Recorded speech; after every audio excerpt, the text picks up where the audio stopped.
Ustadz, iblis itu punya istri nggak? Lalu saya bilang, saya tidak tahu karena saya tidak hadir pernikahannya. Bismillah, Assalamualaikum warahmatullahi wabarakatuh. Alhamdulillah wassalatu wassalamu ala rasulillah maba'at. Tentunya bersama guru kita, Ustadz Khalid Basalamah. Semoga Allah jaga beliau. Yang tentunya tema kita kali ini adalah menarik, yaitu seputar kaya dari jualan air ayat, jasa doa di kuburan. Apakah halal pekerjaannya? Karena seperti biasa kalau udah kasih solusi, berkolaborasi dengan Ghazwah Academy, ini berbicara mengenai cuan dalam arti gimana cara menjadi pengusaha muslim yang sukses tapi tidak tertinggal dari keberkahan dari Allah Subhanahu wa taala. Nah, ini menarik ya. Silakan Ustadz, barakallahu fikum. Alhamdulillah wassalatu wassalamu ala Rasulillah. Pada dasarnya, apakah boleh ayat Al-Quran dibaca dan ditiupkan ke minuman? Boleh. Hukum dasarnya boleh. Oke. Itu yang biasa dikenal dengan air ruqyah gitu ya. Ya. Syekh bin Baz rahimahullah, salah satu mufti Saudi, memberikan fatwa tentang masalah itu. Oke. Karena memang berobat dengan ayat-ayat Al-Quran dibolehkan. Nah, termasuk menggunakan wadah air. Karena ada kasus air zam-zam misalnya ya. Kita bisa berdoa. Itu dulu yang pertama. Namun, apakah boleh seseorang itu memperjualbelikan air, ya, misalnya, dengan alasan air ini sudah dibacain, sehingga menjadi kayak komoditi secara umum lah. Ini dibahas oleh para ulama, tidak dianjurkan atau tidak disarankan. Bahkan ada yang melarang secara mutlak gitu ya. Jadi kalau air ruqyah itu, mungkin kita bisa pandu pasien kita mengatakan, cobalah baca di dalam air zam-zam atau di air minum Anda sendiri atau di kopi, di teh, ayat-ayat seperti ayat kursi, al-ikhlas, al-falaq, an-nas. Anda tiupkan, Anda niat ruqyah itu juga bisa gitu. Bukannya nggak boleh kita minta di ruqyah, Ustaz? Enggak, ini kan dia ruqyah sendiri. Oh boleh, itu kan tergantung kondisi dan keadaannya. Yang tidak boleh itu kayak misalnya orang tidak ada apa-apa nih. Antum bilang, Ustaz, ana sih pengen coba-coba ruqyah dong. Nah, nggak ada sebab, nggak ada apa gitu loh. Oh, apa bedanya? Tapi kalau seseorang memang dasarnya lagi diuji oleh Allah SWT, ada sihir, ada ain, dia selalu gelisah kalau tidur, mimpi buruk dan segala macam, maka dia boleh. Oke. Ya. Karena Nabi SAW pernah menyuruh Aisyah untuk diruqyah. Kemudian beliau juga bersabda kepada seorang sahabat yang bisa meruqyah, siapa yang bisa memberikan manfaat kepada saudaranya, berikanlah manfaat. Juga dalam sabda Nabi SAW yang lain, la ba'sa bi ruqyah ma lam takun syirk. Ya. Boleh ruqyah selama tidak ada kesyirikan. Jadi sebenarnya itu adalah hal-hal yang dibolehkan dalam syariat. Oke. Jadi kita kembali ke tadi, ya, jadi dia tidak dijadikan sebagai komoditi kayak sebagian orang kan ada mencelup-celup tangannya atau main sembarangan, kita tidak tahu dia baca apa gitu ya, terus diperjualbelikanlah, dibayarlah air tersebut sekian banyak. Ini ya saya berpendapat pada pendapat memang yang tidak dibolehkan gitu ya. Oke. Ya, karena beda dengan air ruqyah tadi. Karena ini adalah seringkali disalahgunakan. Kadang-kadang bahkan itu mungkin bukan orang saleh atau memang mungkin dia tidak tahu dibaca apa, hanya sekedar meludah di situ atau dicelupkan tangannya atau yang semisalnya gitu. Sama juga dengan kasus tadi kuburan ya, jasa dari kuburan. Nah ini dilihat dulu jasa kuburan apa. Kalau orang misalnya jasanya adalah orang yang menggali kuburan, orang yang merawat kuburan, misalnya ada sebuah yayasan, ada biayanya, itu semua tidak ada masalah. Tapi kalau dimaksud adalah orang sengaja melakukan ritual-ritual di kuburan yang tidak ada contohnya dalam syariat, lalu kemudian mereka hidup dari situ, dia tidak boleh. Karena dasarnya ibadah itu tidak ada sunnahnya. Lalu kemudian mereka perjualbelikan lagi jasa itu, gitu kan? Oke. Ya, itu mungkin yang jadi bahasan yang tidak dibolehkan. Allah. Insyaallah, barakallahu fikum. Tapi kalau kita mundur ke masalah air, Ustaz, tapi apa bedanya dengan tahnik? Itu kan berbicara mengenai air liur ke air liur gitu loh. Nah itu kan ada contohnya dari Nabi SAW. Jadi kuncinya ada pada contohnya yang dicontohkan oleh Nabi SAW ya? Karena memang bayi-bayi pada saat lahir di Madinah itu dibawa kepada Nabi SAW, lalu beliau mentahniknya, mengunyahkan kurma sampai lembut dan ditempelkan di langit-langit bayi. Ada sebagian ulama yang mengatakan ini adalah khusus untuk Nabi SAW, ada yang mengatakan ini bukan untuk khusus Nabi, umum. Seperti Ibnu Qayyim rahimahullah menganggap itu adalah sebuah sunnah, gitu kan? Yang boleh dilakukan dari seorang yang saleh ya, kepada bayi, anak muslim atau orang tuanya bayi itu tersebut. Jadi poinnya adalah yang perlu digarisbawahi ya teman-teman semua adalah contohnya. Karena memang kita beribadah sesuai dengan contohnya. Jadi jangan sampai terkecoh bahwa kesana ini balutannya ini kan, wah ini bawa-bawa ayat-ayat agama. Wah ini seorang syekh, oh ini seorang ustadz gitu kan, turunan A, B, C, D, F, G gitu. Tapi langsung dikonfirmasi bahwa kayak, oke, kita cium tangannya, oke, kita minum airnya. Nggak bisa begitu Ustaz ya. Tapi begitu ada contohnya baru kita boleh lakukan. Ya enggak boleh setiap orang habis bekas minumnya kita ambil, mungkin dia sakit, mungkin segala macam, hanya alasan dia seorang alim. Nah itu sebaiknya dihindari lah, gitu kan. Yang kita ketahui bahwasanya betul memang Nabi SAW pernah minum susu, kemudian beliau memberikan wadah itu kepada orang di sebelahnya dan keliling minumnya, itu oke. Nah itu. Ya, tetapi bukan berarti orang mengambil semua minuman orang yang dianggap orang soleh diperebutkan gitu ya. Itu hak pribadi kalau mereka lakukan, tapi kami tidak sarankan itu. Ya, saya kalau karena dipegangnya saya mengatakan, saran saya jangan minum air bekas saya, karena saya tidak tahu, mungkin saya sakit pada saat itu, tiba-tiba ada yang ambil lalu minum, bisa saja menular gitu kan. Ya, tidak ada himbauan khusus tentang masalah itu, sehingga nggak perlu kita minum air, baca Bismillah, ya kita berdoa sama Allah SWT semoga air itu bisa jadi penyebab kesembuhan, itu lebih baik gitu. Oke, tapi kalau memang disinyalir orang tersebut adalah keturunan Nabi Muhammad SAW, Nggak ada hubungannya dengan itu, nggak ada hubungan. keturunan Nabi. Walaupun keturunan Nabi, siapapun keturunan Nabi atau bukan keturunan Nabi, yang penting dilihat dari kesolehan dia. Bukan berarti dia bisa jualan air karena dia keturunan Nabi, kan gitu. Ya, maksudnya jual air yang tadi sengaja untuk dibaca dan segala macam, itu tidak butuh. Dia mau bantu orang, dia bantu orang. Kalau memang butuh untuk ruqyah misalnya, udah dia bantu, gitu kan. Kalau orang memberikan dia jasa mungkin, tapi kalau dia tentukan nilainya, sengaja ditransaksikan, dia tidak dihancurkan. Meskipun ternyata begitu dicek itu adalah bekas dicelupin Hasan Hussein misalnya, tetap nggak boleh Ustaz? Dari mana Hasan Hussein? Enggak, misalnya contoh-contoh. Beliau di masanya misalnya, oh ini bekas... Tidak usah bicara yang tidak ada. Ini kan Hasan Hussein kita tidak hadir radhiyallahu anhum di masa beliau, masa kita katakan itu pernah dicelupin oleh tangannya Hasan dan Hussein gitu. Oke, siap. Di studio ada yang mau bertanya? Silakan. Oh ini ada seorang psikolog nih. Cocok nih kayaknya nih.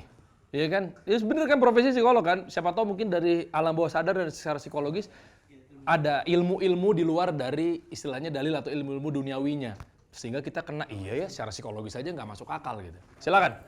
Oke, Assalamualaikum Ustadz. Ini mau nanya nih, memang sebenarnya untuk praktek seperti ini gitu, sebenarnya daya tariknya tuh kenapa sih mereka masih pengen gitu ya, mencari-cari, terutama memang kalau kita lihat tuh kan justru di tempat kawasan yang kelihatannya lebih religius ya. Maksudnya kita nggak ngomongin negara kita lah, bahkan di tempat-tempat lain pun yang bukan Islam pun juga melakukan hal yang sama sebenarnya. Kayak mereka tuh ngambil kayak bekasan si paus dan sebagainya gitu. Nah ini kenapa sebenarnya? Oke, tapi kalau maaf sebelum ke Ustadz, dari sisi ilmu yang Anda pelajari itu seperti apa? Nggak penasaran dari sisi psikologisnya aja sih. Nggak, kalau misalnya dari sisi psikologis sih kita ngelihat ini memang sebenarnya lebih ke apa ya bahasa konformitas lah ya. Apa itu? Jadi mereka ikut-ikutan. Oh, Kalau kita ngelihatnya gitu. kalau di marketing komunal. Jadi karena ngelihat, iya kan mungkin ada satu yang mulai, terus ada yang beli kan. Iya. Nah terus kayak, oh ini dari orang hebat nih gitu. Jadi kita bisa dapat berkat juga gitu kan. Kalau dari sisi sosial begitu. Nah cuman kalau dari agama gimana Ustaz? Makanya kan kita masih bertanya-tanya juga sebenarnya. Kenapa sih bisa sampai sebegitu tertariknya mereka gitu? Mungkin karena ada pemahaman tentang masalah keberkahan. Yang menganggap bahwasanya mungkin orang soleh itu lebih dekat sama Allah, maka kita bisa mengambil keberkahan padanya gitu kan. Ada dua sisi kita jawab. Yang pertama ada orang menarik dalil-dalil tentang Nabi Muhammad SAW dan diumumkan. Kalau waktu Nabi SAW masih hidup, memang sahabat ada yang mengambil keberkahan dari beliau. Seperti misalnya mengambil bekas baju Nabi, mengambil bekas air wudhu Nabi gitu kan. Itu memang terjadi. Ya. Dan itu untuk Nabi SAW. Kalau kepada sahabat-sahabat atau orang-orang lain ini, Allahu a'lam, sebatas ilmu saya belum ada gitu kan. Belum pernah saya tahu ada riwayat bahwasanya bekas minumnya Abu Bakar diperebutkan oleh sahabat atau bekas minumnya Umar karena mertua Nabi misalnya. Tidak pernah ada hal-hal yang seperti ini gitu ya. Maka dianggap itu adalah khususiyatun Nabi, khusus untuk Nabi Muhammad SAW. Jadi banyak orang menarik itu umum, berarti semuanya orang soleh kita bisa ambil bekas-bekas mereka. Bekas itu maksudnya bekas telapak kaki, bekas makanan, bekas minuman. Padahal sebenarnya ini menunjukkan dan membawa nama agama, seakan-akan itu bagian dari agama, padahal sebenarnya bukan seperti itu. Nah, jadi ini kekeliruan. Gitu. Sisi yang lain, sisi yang kedua adalah juga tadi yang seperti ditinjau dari sisi sosiologinya gitu kan. Jadi dia lebih kepada ngikut-ngikutin orang. Nah, lebih karena orang lakukan berarti kita juga boleh lakukan dong. Nah, gitu. Karena itu orang pernah minum airnya sembuh. Ini orang ini, jadi seperti itu. Nah ini juga keliru, tidak semuanya apa yang orang lakukan kita harus taklid atau ikutin gitu kan. Kita harus bisa menyortir mana yang boleh dan mana yang tidak boleh. Lalu apakah dari orang soleh kita tidak bisa mengambil manfaat atau keberkahan? Bisa, dari ilmunya. dari contoh-contoh yang baik dalam hidupnya, itu yang benar, itu keberkahan yang sebenarnya. Misalnya diajarkan secara teori agama apa, lalu kita terapkan, nasihatnya kita jalankan gitu ya. Nah seperti itu lebih masuk akal dan memang lebih sesuai dengan syariat. Berarti keren di negara Turki ya, soalnya ada museum yang bisa menyimpan rambutnya Rasulullah SAW. Kan rame begitu saat di berita, berarti kan hebat juga ya bisa nyimpan rambutnya Rasulullah SAW ya? Ya kalau masalah hebat tidak hebat itu tergantung orang menilai masing-masing. Tapi sebenarnya itu rambut beneran? Allahu a'lam. Karena saya tidak hidup di masa pengumpulan itu. Astagfirullah. Bagus lagi jawabannya. Iya, iya. Ada yang ngerti nggak? Ini kelas profesor doktor nih, ini ada tersirat loh. Lah, serius. Karena saya tidak hadir atau tidak ikut atau tidak ada di masa pengumpulannya. Ini dua mata pisau nih. Soalnya pernah ada yang nanya gini, Ustadz, iblis itu punya istri nggak? Saya tidak tahu karena saya tidak hadir pernikahannya. Ini teman-teman ya, ini saya sorotnya beliau, aduh tajam banget. Saya tahu lah, beliau mungkin izin Ustadz lagi diplomatis apa segala macamnya. Dengan yang tadi aja, itu mesti menandakan bahwa kok bisa-bisanya Anda pernah hidup berdampingan dengan Rasulullah SAW apa enggak? Kok bisa tahu itu rambutnya? Nah, saya jadi buka di sini tuh. Dan yang terpenting mengamalkan sunnah beliau. Karena memang kata Nabi SAW, al-ulama warahatul anbiya. Ulama itu pewarisnya para nabi. Wa innal anbiya lam yuwarithu dinara wala dirhama. Para nabi-nabi tidak pernah mewariskan dirham dan dinar. Wa inna mawarrathul ilm, tapi mereka mewariskan ilmu.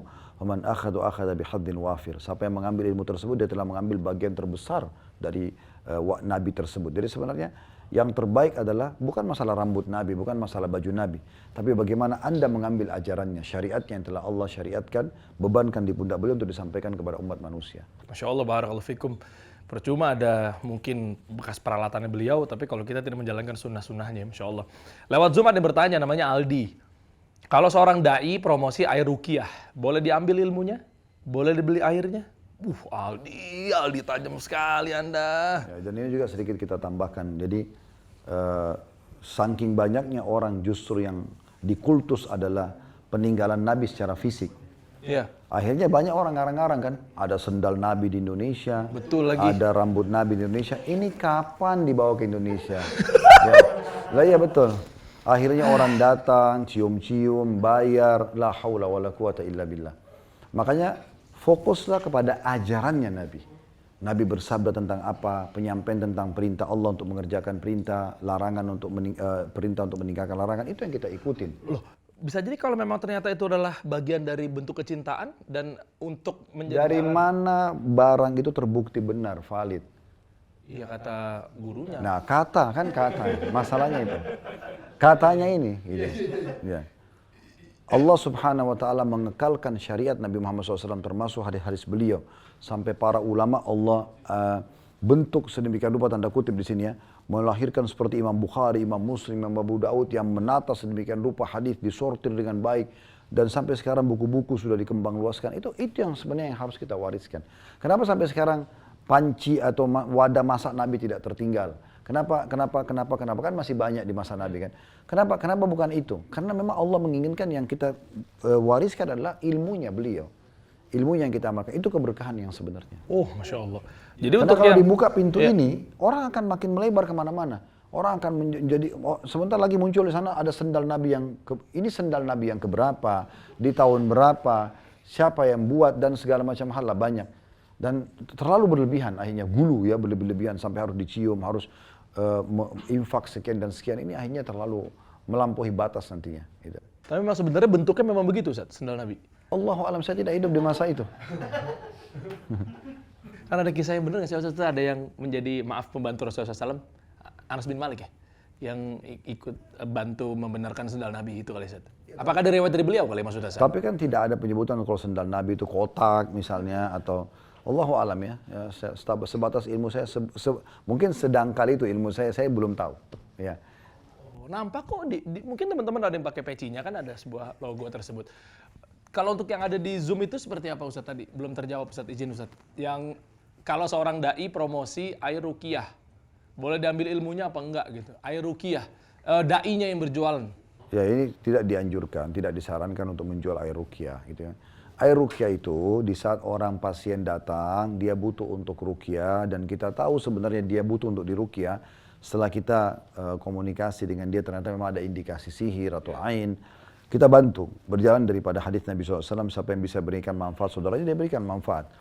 Kita bantu, dan di antara yang kita berikan adalah wadahnya air yang kita ruqyah, atau kita minta dia meruqyah air sendiri, mungkin madu ya segala macam, itu minyak zaitun biasa gitu diruqyah kemudian digosokkan di badan, itu semua boleh. Tapi kalau dia jualan ini nih, saya jualan nih air yang sudah diruqyah, ini khawatirnya malah disalahgunakan nanti ya. Etika atau memang haram gitu atau seperti apa? Kita nggak bisa mengatakan haram, karena menetapkan sebuah hukum haram itu kan butuh penelusuran lebih jauh ya.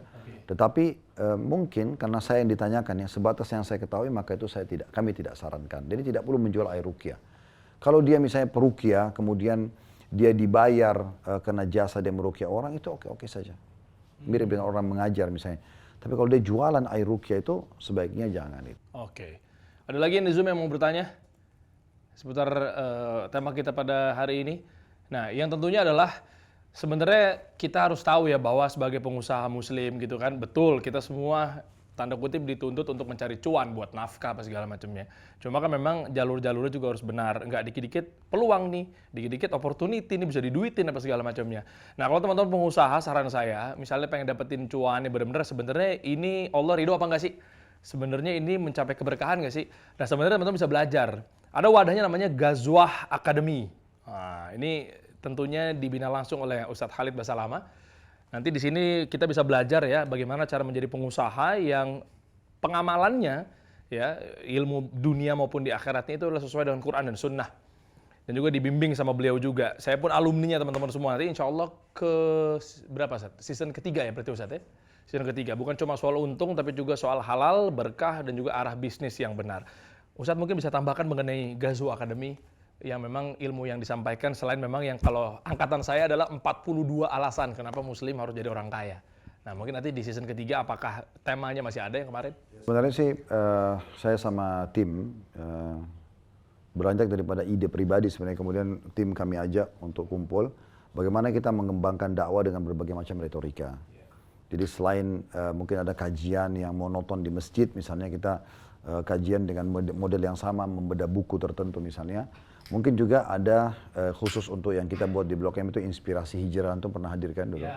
Kita mengajak generasi muda muslim yang pernah dulu mungkin jauh dari agama sekarang hijrah untuk memberikan motivasi kepada generasi muda supaya jangan terjerumus dengan apa yang terjerumus oleh orang ini sebelum hijrahnya. Kita juga ada tanya jawab, misalnya kita kembangin apa yang masuk di media, fenomena apa yang terjadi di masyarakat, coba kita jawab gitu ya. Itu biasa juga kita lakukan di kajian. Nah terus kita kembangin nih, ternyata banyak juga perceraian yang terjadi dalam kehidupan kita, terutama kaum muslimin di Indonesia. Itu yang antri di pengadilan agama kan, satu pengadilan tuh bisa ratusan orang yang antri harian gitu ya, banyak sekali perceraian yang terjadi. Maka kita coba membuat kelas namanya manajemen rumah tangga Islami. Nah itu episodenya cukup banyak, itu biasanya kita nginap di hotel atau di satu penginapan, Jumat sampai Ahad, keluarga-keluarga muslim datang, untuk orang tuanya punya kelas sendiri, sama saya 10 jam, 5 kali pertemuan, Jumat malam, Sabtu subuh, Sabtu sore, Sabtu malam, sama Ahad pagi. Yang remajanya juga punya kelas sendiri, yang anak-anak juga punya kelas sendiri. Nah itu memang manajemen rumah tangga Islami. Itu berseri itu. Nah kemudian kita buat juga khusus untuk pengusaha muslim namanya Ghazwah Academy. Nah, ini khusus untuk pengusaha-pengusaha. Kita adakan di Jakarta, di pusat kota Jakarta, di Hotel Bintang 5, karena memang pengusaha-pengusaha. Biasanya mereka sudah terbiasa meeting dengan pola seperti itu. Jadi bukan karena kami mau boros, tidak. Tapi memang pengusaha itu biasanya tidak akan datang kalau diundang ke ganggang atau ke satu tempat yang biasa. Mereka biasa meeting di Hotel Bintang 5, maka kita memang undang mereka untuk itu. Nunjukkan kalau sebenarnya Islam itu mengajarkan begini loh cara bisnis.